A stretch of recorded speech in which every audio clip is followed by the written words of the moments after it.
उन्नाव के हम ग्रामीण क्षेत्रों की बात करें तो यहां पर तस्वीर अलग नजर आती है और हम पहुंचे शहीद चंद्रशेखर आजाद के गांव में, जहां पर मुद्दों को लेकर लोगों में मुखरता है, लेकिन राष्ट्रवाद के नाम पर जो राजनीति होती है उससे इतर तस्वीर को लेकर लोग दुखी हैं। तो चलिए आपको लेकर चलते हैं क्रांतिकारी के गांव में, आपको दिखाते हैं राष्ट्रवादी गांव की तस्वीर और साथ ही आप जान पाएंगे कि उन्नाव के ग्रामीण क्षेत्रों में सियासी मन क्या कह रहा है।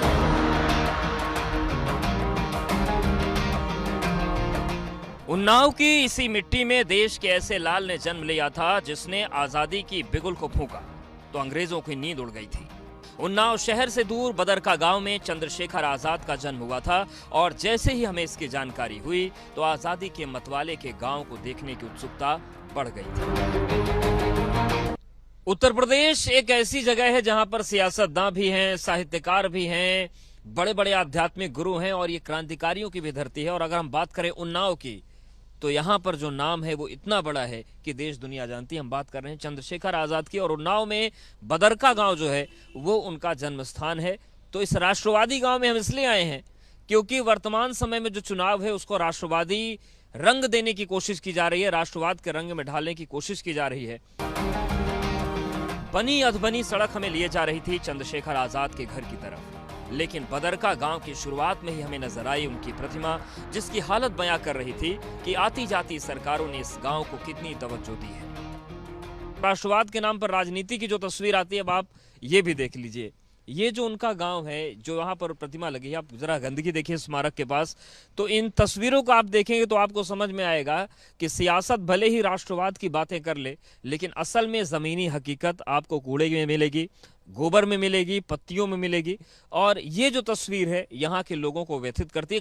आजाद जी के इस पावन जन्मस्थली बदरका की पूरी बहुत ही बुरी बदहाली है, बदकिस्मती है यहाँ की कि इस बदहाली का असर चुनाव पर पड़ेगा। बिल्कुल पड़ेगा। बदरका के लोग क्या मूड बदल सकते हैं? हाँ, बिल्कुल स्वाभाविक है। ये हमारी जो सरकारें हैं जो देश को नई दिशा दे रही हैं, देश को जागरूक कर रहे हैं, ये फर्जी। तो आज आप ये देख रहे हो कि ये जो जितने भी यहाँ आडंबर ये पड़ा हुआ है, क्या सरकार इसका रखरखाव नहीं करवा सकती? क्या एक सफाई कर्मी भी नहीं दे सकती? गांव की गलियां मानो हमें खींच रही थीं और फिर हम पहुंचे उस पवित्र स्थल पर जहां हुआ था चंद्रशेखर आजाद का जन्म। लेकिन उस घर की हालत वैसी नहीं दिखी जैसी हमने सोची थी।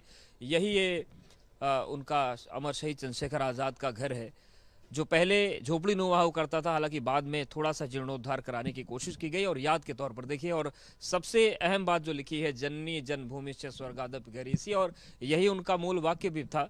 तो अंदर चलते हैं। यहाँ पर उनकी माताजी रहा करती थी और कहा जाता है कि वो अपने जन्मदिन पर जरूर यहाँ पर आते थे।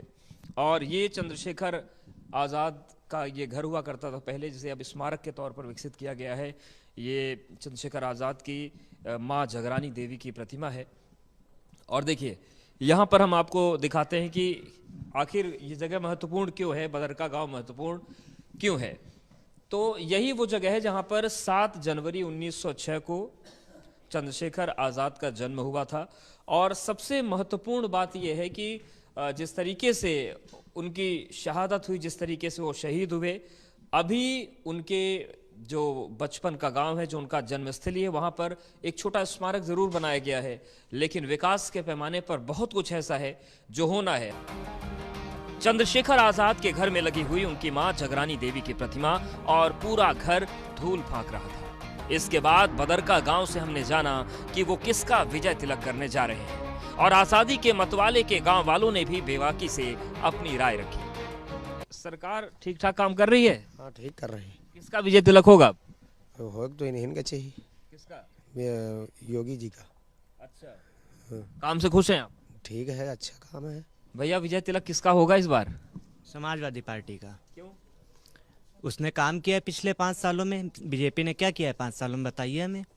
कोई एक काम अच्छा बता दीजिए हमको बीजेपी का। अच्छा, तो मतलब आप योगी सरकार से नाराज हैं? हाँ, योगी सरकार से नाराज हैं। ये बताइए किसका विजय तिलक होगा? भारतीय जनता पार्टी का। क्यों? काफी विकास किया है और विकास कर रहे हैं। यहाँ योगी के खिलाफ रहेगा, क्योंकि योगी ने कोई ऐसा कार्य नहीं किया है सिवा हिंदुत्व की बात करने के अलावा वो कोई दूसरी बात नहीं है। जैसा विकास चंद्रशेखर आजाद के गांव का होना चाहिए था नहीं हुआ। ले दे के योगी जी की सरकार बनेगी। जो तस्वीरें नेता हमारे सामने खींचते हैं देश हित और राष्ट्र के नाम पर, वो चंद्रशेखर आजाद के गांव में जरूर आएं और देखें कि हालात क्या हैं। वरना आने वाले चुनाव में बदरका की जनता तय कर चुकी है कि उसे किसका करना है विजय तिलक। एबीपी गंगा के लिए उन्नाव से अवधेश मिश्रा के साथ ब्यूरो रिपोर्ट।